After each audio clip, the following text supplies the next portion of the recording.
asumsi bahwa ke dokter gigi itu mahal. No, no.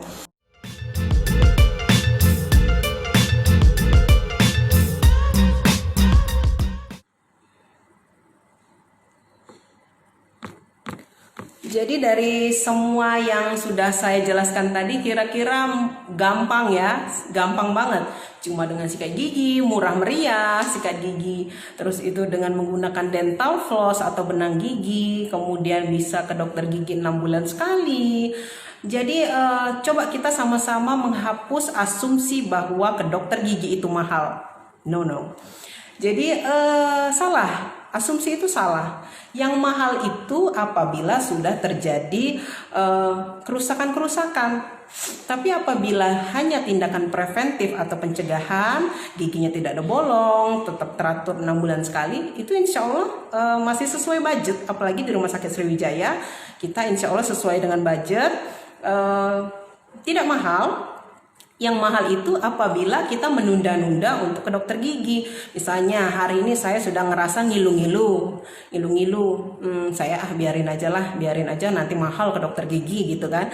Kemudian 2 bulan kemudian, aduh kok mulai agak nggak nyaman ya, rahang saya ini udah mulai nggak nyaman. Tapi udahlah nanti takut mahal gitu kan. Masih ditunda lagi. Kemudian 4 bulan kemudian, 5 bulan kemudian sakit lah itu giginya kan. Sakit tidak tertahan, baru ingat sama saya. Baru ingat sama dokter giginya. Aduh, kayaknya sakit banget, nggak bisa tidur dok, bengkak segala macam ini. Ke poli gigi. Nah, itu yang bikin agak perlu waktu, perlu biaya, perkunjungannya juga nggak bisa hanya sekali. Nah, jadi saya sarankan di sini, mari kita sama-sama menggalakkan program preventif. Jadi lebih baik mencegah daripada mengobati. Sepakat ya? Ada lagi pertanyaan? Oke, sebentar. Dari Mbak Ulfa, iya paham dok. Terima kasih banyak dokter cantik. Ya, sama-sama. Terima kasih buat Mbak Dwi Anggita, dok, tips menjaga gigi setelah pelepasan kawat gigi. Nah, ini juga perlu diperhatikan untuk Mbak yang baru saja menyelesaikan perawatan kawat giginya. Tentu saja setelah dilepas itu biasanya giginya rapi, bersih karena sudah dibersihkan karang oleh dokternya. Jadi untuk maintenance hal ini, hal yang pertama kali wajib dilakukan adalah satu, menggunakan retainer namanya. Jadi gigi kita ini mempunyai sebuah rekod atau sebuah rekaman gitu kan. Misalnya gigi mbaknya tadinya miring-miring nih seperti ini, nih miring-miring. Setelah dibehel rapi seperti ini, rapi. Saya tadi menyebutkan bahwa gigi tersebut mempunyai rekod. Jadi apabila mbak tidak memakai alat retainer, lama-kelamaan gigi ini akan kembali lagi ke posisi awalnya seperti ini. Nah, seperti itu. Jadi sering sekali pasien saya datang sudah dibekali oleh retainer tetapi tidak dipakai retainernya. 6 bulan kemudian dia datang lagi, dok kok gigi saya ini berubah lagi ini posisinya dok, gimana dok? Hal yang pertama kali saya tanyakan adalah dipakai nggak retainernya? Ternyata nggak dipakai. Nah, kalau nggak dipakai pasti dan saya yakin itu giginya kembali ke posisi semula. Nah, jadi yang pertama kali itu tadi satu retainer, dan yang kedua tetap sikat gigi 2 kali sehari. Yang ketiga itu kontrol tiap 6 bulan sekali boleh, karena untuk melihat apakah retainernya masih bagus atau tidak, seperti itu. Hal-hal yang selanjutnya selain memakai retainer cukup seperti merawat gigi pada umumnya aja. Terima kasih Mbak Dwi ya atas pertanyaannya, saya harap mengerti ya. Ada lagi yang mau bertanya?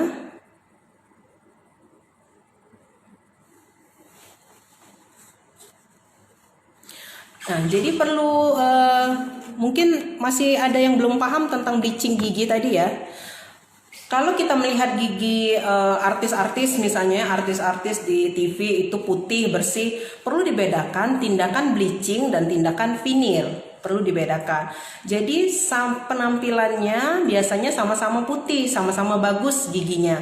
Nah, Kalau misalnya kalau bleaching gigi bedanya dia hanya menggunakan bahan-bahan kimia yang aman untuk sesuai standar kedokteran gigi, dioleskan ke seluruh semua permukaan gigi, kemudian disinar, kemudian giginya putih. Tetapi hasilnya tidak permanen, biasanya sesuai dengan konsumsi makan minum teman-teman sekalian. Kemudian biasanya dia 8 bulan sekali itu harus diulang lagi boleh.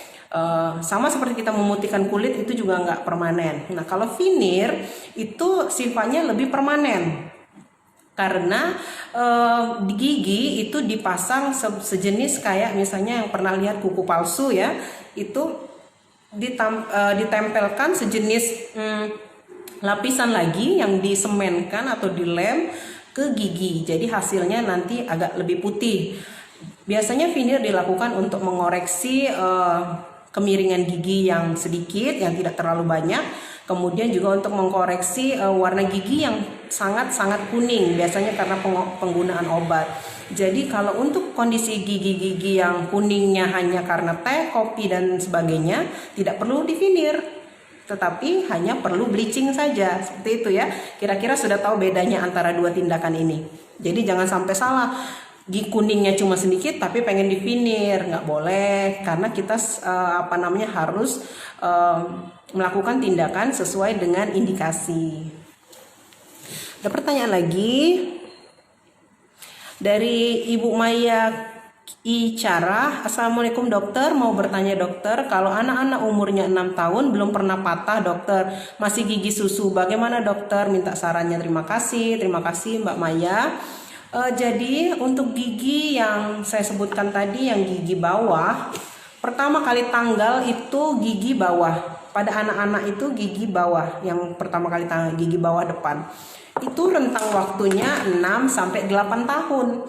Jadi kalau umur 6 tahun dia belum tanggal, nggak perlu khawatir, masih ada umur 7 dan 8. 7. Nah, pada saat umur 7,5 itu masih perlu kita udah wanti-wanti nih, kok nggak tanggal-tanggal ini gitu kan. Nah, itu perlu dipertimbangkan ada nggak benih giginya. Itu kita ke arah situ. Jadi kita perlu melakukan ronsen untuk melihat benih gigi yang ada di dalam tulang rahangnya. Jadi kalau misalnya pada saat umurnya sudah lewat ternyata gigi ini tidak tanggal-tanggal, nggak ada gigi penggantinya, itu perlu kita curigai tidak ada benih gigi permanennya. Nggak apa-apa, masih kita bisa atasi dengan suatu tindakan, masih bisa kita lihat dulu secara dengan ronsen, nanti ada jalan keluarnya. Karena dari 10 orang anak ternyata itu ada 3 yang nggak punya benih gigi permanen, tapi sangat jarang ya, sangat jarang itu kejadiannya. Kemudian ada pertanyaan dari Mbak Rizka Damai, dokter bagaimana kalau gigi geraham saya tumbuh tidak beraturan, apakah harus cabut atau gimana dok? Intinya kita mencabut gigi sehat ini kan misalnya giginya sehat nih tapi tumbuhnya tidak beraturan. Pada intinya apabila tidak memiliki keluhan itu tidak perlu dicabut. Tetapi jika gigi geraham yang tumbuhnya sudah tidak beraturan dan ternyata menyebabkan keluhan seperti nyeri pada rahang atau sering sakit kepala atau menyebabkan giginya sering nyangkut makanan di situ atau masalah-masalah lain yang timbul akibat gigi tidak beraturan, maka mau tidak mau harus dicabut. Seperti itu saja prinsipnya.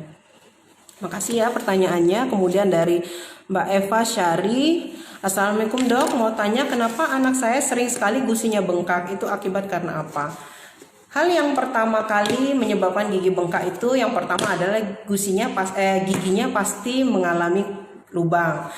Kalau giginya hitam-hitam, ada karies gigi atau lubang gigi, biasanya proses selanjutnya itu adalah giginya bengkak. Nah, seperti itu. Bisa jadi terjadi infeksi pada gusinya. Jadi kalau ada gigi bengkak, gusinya bengkak itu bisa dari gigi, bisa dari gusi, seperti itu. Nanti untuk lebih lanjutnya boleh untuk konsultasi langsung ke saya ya. Ya, untuk Mbak Mayang, dokter mau tanya lagi, boleh. Biar gigi yang mau tumbuh rapi dan tidak bertumbuk dengan gigi yang lain, gimana dokter? Ya, yang tadi saya bilang, cabutnya harus tepat waktu, itu aja. Kalau sudah tepat waktu ternyata masih tumpuk menumpuk juga, nah itu berarti ada faktor genetik. Biasanya kita lihat dari ibu atau bapaknya giginya kira-kira berantakan atau enggak. Nah kalau ternyata sudah sikat gigi teratur, tidak ada pencabutan dini, sudah cabutnya tepat waktu, ternyata masih juga bertumpuk, itu ada faktor genetik. Nah itu bisa untuk disarankan untuk menggunakan behel atau bracket gigi yang fungsinya untuk merapikan susunan gigi gerigi. Tetapi perlu diingat, behel gigi ini dilakukan pada usia 13 tahun ke atas. Jadi jangan cepet-cepet boro-boro mau buru-buru mau pasang behel, pokoknya dok umur anak saya 6 tahun pasang behel dok, saya takutnya nanti anak saya giginya jadi gini. Gak perlu panik, karena di usia 6 sampai 8 tahun itu kondisi gigi anak lagi benar-benar berantakannya. Kalau mau browsing boleh, itu ugly duckling stage namanya. Jadi di mana posisi gigi anak tuh ada gigi susunya, ada gigi permanennya, pokoknya carut marut, nggak bagus. Finalnya itu terlihat pada 13 tahun, anak 13 tahun. Jadi sekitar 13 tahun sudah terlihat ini kayaknya begini, perlu dikonsultasikan ke dokter giginya untuk dilakukan pemasangan behel. Ada lagi yang mau bertanya?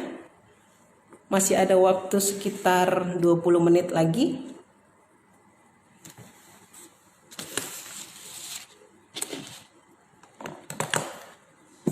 Ini saya di sini mempunyai model gigi ya. Nah, di sini giginya lengkap. Tuh. Tidak ada ini cabut, tidak ada yang bolong. Tuh. Susunannya juga bagus.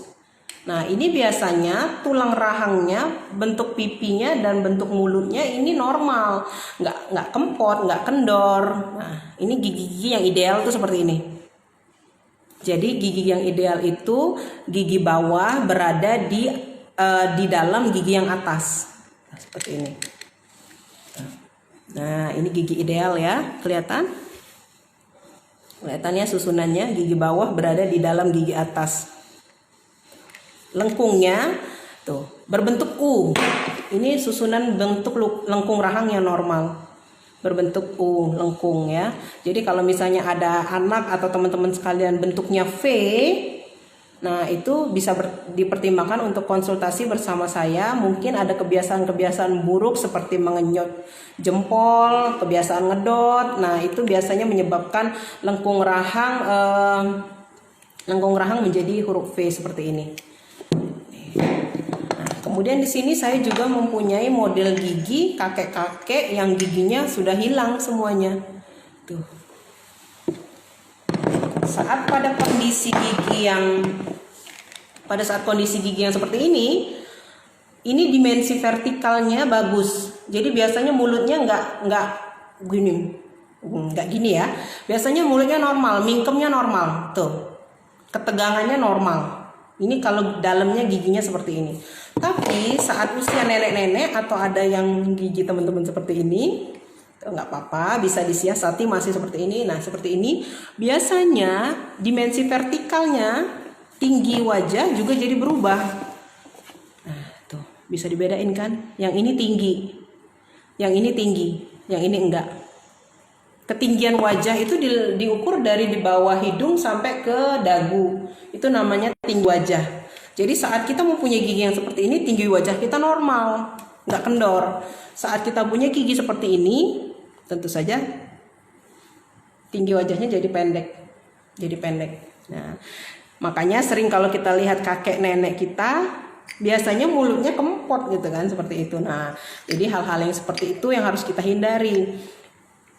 Gigi ompong semua seperti ini tuh enggak tiba-tiba dia umur 40 tahun terus dia cabut serep semuanya habis, enggak. Tapi dengan kebiasaan dari umur 30 tahun, aduh dok sakit gigi dok, cabut satu hilang. Terus umur 35 tahun dok sakit dok, sini 3 hilang gitu kan. Kemudian umur 40-50 tahun cabut, ataukah dia goyang karena jaringan periodontalnya yang rusak karena banyak karang gigi. Nah, lama-kelamaan umur 50 tahun ke atas giginya seperti ini. Hanya tinggal tulang rahang dan gusinya aja. Tuh. Teman-teman tentu tidak mau ya giginya menjadi seperti ini, jadi biasakanlah kontrol ke dokter gigi 6 bulan sekali ke Poli Gigi Rumah Sakit Sriwijaya.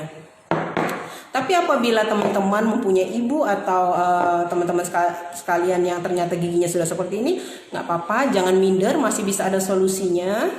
Kita bisa menggunakan namanya gigi palsu. Tuh. Gigi palsu. Jadi nanti kita buatkan gigi palsu custom atau dibuat cetak perorangan, dipakaikan ke sini.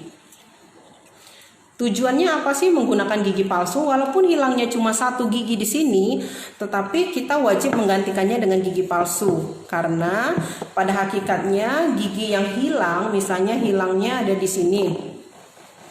Kelihatan nggak ya? Hilangnya misalnya ada di sini nih. Hilang tanggal. Pada hakikatnya gigi sebelah-sebelahnya gigi yang hilang ini dia akan mengisi ruang yang kosong, mengisi.